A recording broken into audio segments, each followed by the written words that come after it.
Deuxième document, c'est le document qu'on appelle Muqarrar al-Fiqhi wa Tawhid. C'est avec ce document que nous commençons, d'une trentaine de pages. Et ce document n'est pas volumineux, c'est vocalisé, il y a des voyelles dessus, ce n'est pas difficile aussi, et c'est en 3 étapes. Ils font les premières leçons, et les mêmes premières leçons seront les leçons qu'ils vont répéter au niveau de la deuxième étape, sauf qu'ils vont ajouter plus d'informations. Et au niveau de la troisième étape, c'est encore les mêmes leçons qu'ils vont ramener là-bas, mais ils vont ajouter encore plus d'informations. Ça, c'est la méthode du Muqarrar al-Fiqh wa Tawhid. C'est simple pour un débutant. Et le troisième document, c'est n'est-ce pas, Thalathatu usulin wa adillatiha. C'est un document de croyance qui va nous étaler, bi'idhnillah, les éléments de la croyance, les 3 grands fondements et qui sont encore les 3 questions qui reviendront à la tombe. Que Munkar et Nakir, les 2 anges qui vont nous poser des questions dans notre tombe obligatoirement, alors ce sont les questions qu'ils vont nous poser. Donc, il y a un document qui a été écrit sur ça et qui va nous relater en fait tous les éléments de la religion. De façon générale, rien ne sera laissé. Donc, bi'idhnillah, ce document, nous allons l'exploiter. Voici les 3 éléments, les 3 documents. Mais nous prévoyons, si Allah a facilité, ajouter un 4e document qui est Durus al-Muhimma li'ammatil umma. Les leçons importantes, n'est-ce pas, pour toute la communauté.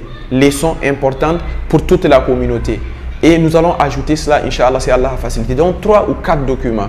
Mais cette année, notre objectif, c'est de terminer ces 3 documents, bi'idhnillah, ensemble. Et que chaque frère puisse lire en français, lire en arabe, donner le sens en français, en entier, tout le document. C'est en cela qu'on dit que vous avez validé. Si vous n'arrivez pas à faire cela, vous n'avez pas validé. Naam. Et nous commençons avec le Muqarrar al-Fiqh wa Tawhid. Et nous allons faire 2 évaluations. Nous allons faire 2 évaluations pour le premier livre. Et les autres livres aussi, on reviendra sur les évaluations. Nous allons faire à une partie, quand nous allons atteindre une certaine partie, et alors une certaine partie, nous allons faire l'évaluation. À la fin du livre, faire une évaluation. Naam. Et quand nous allons finir le module 1, cette année, alors nous allons faire la dernière évaluation et nous allons voir les frères qui vont passer et les frères qui ne vont pas passer. Et nous avons espoir que tout le monde va pouvoir passer vers le module 2. Mais si vous n'avez pas validé, nous n'allons pas, par exemple, écouter vos excuses. Nous allons nous excuser au préalable parce que nous allons forcément vous contraindre à recommencer. Car l'objectif n'est pas de cumuler. Car nous avons cette tendance à vouloir cumuler sans qu'il y ait la perfection, sans qu'il y ait la compréhension. Cela ne nous aide pas. Ce n'est pas le fait de cumuler qui est l'objectif dans la science. Mais l'objectif dans la science, c'est de connaître et de pouvoir être apte à mettre en pratique et de pouvoir transmettre à une autre personne. Pour cela, il faut prendre du temps pour que ça soit bien. Donc, si nous n'avons pas validé cette année, nous allons forcément revenir recommencer l'an prochain au module 1. Et le module 2, ça sera l'an prochain et nous prévoyons commencer, Inch'Allah, en septembre. Et ça sera la grammaire arabe.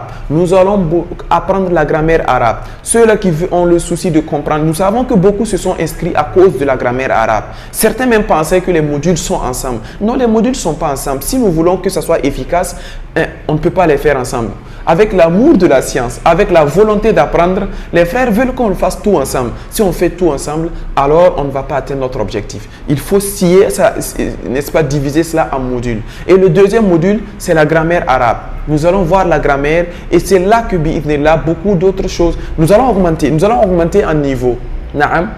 Car la grammaire arabe nous permettra, quand nous prenons le Coran, de savoir qu'est-ce qui est sujet, qu'est-ce qui est complément, qu'est-ce qui est, n'est-ce pas, verbe. Quand Allah dit « Ihdina as-sirata al-mustaqim », alors sachons bien que le tafsir, la langue arabe seule ne suffit pas pour le tafsir. Mais néanmoins, c'est une base pour pouvoir entrer dans le tafsir. Quand Allah dit « Ihdina as-sirata al-mustaqim », nous devons savoir c'est quel temps qui est conjugué ici. Et quel est le complément ici? Ihdina as-sirata. Pourquoi on n'a pas dit siratu et on dit sirata? Tout cela, ce sont des éléments de grammaire. Et quel est le sens? Nous allons connaître cela à travers la grammaire.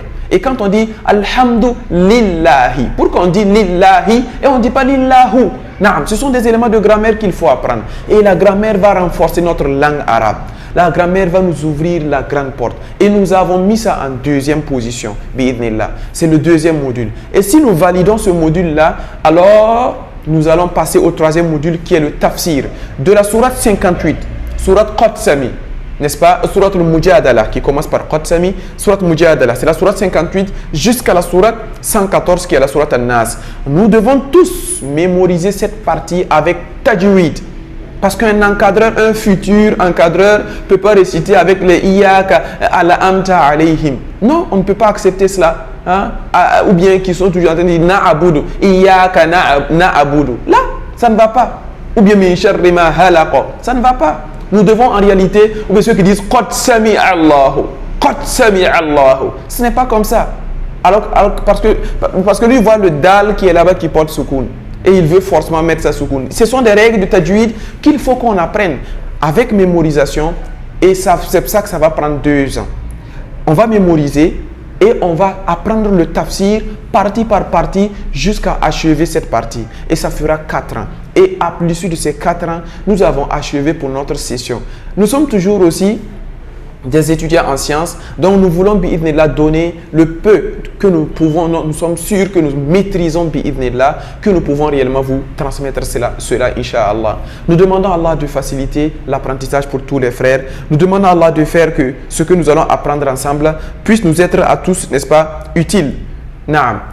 Et pour terminer, il faudra bi'idhnillah qu'on rappelle aux frères que alors les paiements à l'issue de les inscriptions, les paiements seront maintenant chaque fin du mois. Chaque fin du mois, nous allons bi'idhnillah donner les paies et les frais, renouveler les frais de participation, uniquement les frais de participation. Et ça commence en février. Du 20 février au 1er mars. Du 20 février au 1er mars, c'est l'intervalle de paie pour le mois de février.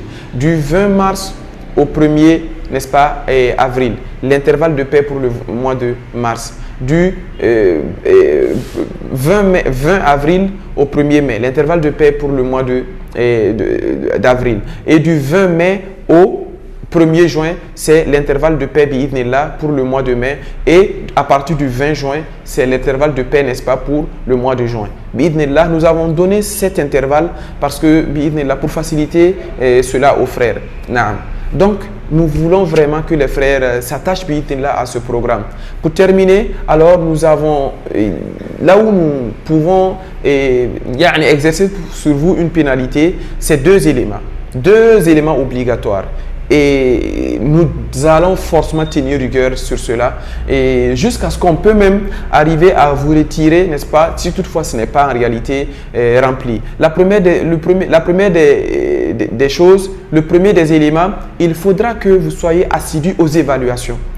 Le jour où vous devez rater une évaluation, parce que les évaluations, là, ce sont des intervalles de temps qu'on va programmer, Inch'Allah, pour les frères. Ceux qui ne peuvent pas suivre en présentiel, on va programmer dans un intervalle de temps. Ceux qui pourront suivre en présentiel aussi, on programme dans un intervalle de temps.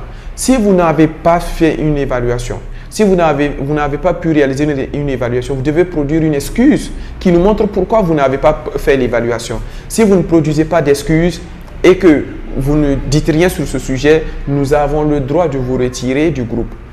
Car nous voulons l'excellence, peut-être que c'est un peu dur, on a s'en excuse, mais nous voulons vraiment l'excellence. Pour cela, à ce niveau, nous allons tenir vraiment rigueur. Deuxième aussi, si vous ne vous acquittez pas de vos paies et vous ne signalez rien aussi, parce qu'il peut arriver que vous deviez signaler un retard un jour. Alors en ce moment, si vous ne respectez pas cela, parce que nous avons déjà vu antérieurement des difficultés à ce niveau, alors en ce moment, nous pouvons aussi bi'idhnillah vous retirer, n'est-ce pas, de cette école. Alors c'est clair, parce que vous aussi, quand vous étiez à l'école, alors si vous n'êtes pas à jour de votre scolarité, on vous rappelle. Si on vous rappelle et puis il n'y a toujours rien, on vient d'aller dire, là ça c'était à l'école primaire. Alors d'aller dire à la maison pour qu'on vienne solder. Ici aussi, nous avons besoin de tout cela là pour pouvoir travailler. Aujourd'hui, nous sommes par exemple au studio de Sabil al-Huda et on demande à Allah de les récompenser énormément. Et ils sont dans la da'wa jour et nuit. Et c'est eux qui ont accepté, moyennant une certaine formalité, alors nous accueillir dans leur studio pour qu'on puisse faire les travaux. Mais pour tout ça, nous avons besoin vraiment de soutien. Et le soutien de tous les travaux, alors là c'est vous, paie, c'est ce que vous donnez comme contribution. Donc vraiment, nous exigeons et nous demandons à Allah de faciliter pour nous et pour vous, parce que l'objectif de la science, ça devait être de façon gratuite, mais nous sommes contraints par pas mal de choses actuellement qui fait que nous sommes obligés d'imposer cela aux frères. Et nous demandons à Allah de faire que cela soit facile pour vous et facile pour nous. Donc, bi'idhnillah, nous allons nous arrêter. Et s'il y a des questions, quelles que soient les questions, nous attendons des frères de revenir dans le groupe bi'idhnillah pour nous poser ces questions. Donc, on demande à Allah de faciliter pour nous, on demande à Allah de purifier nos intentions, on demande à Allah de faire que ce que nous allons tous apprendre puisse nous être utile ici-bas et dans l'au-delà. Donc, nous allons bi'idhnillah nous donner rendez-vous bi'idhnillah au prochain cours. Subhanakallahumma wa bihamdika, nashhadu an la ilaha illa anta, nastaghfiruka wa natubu ilayk.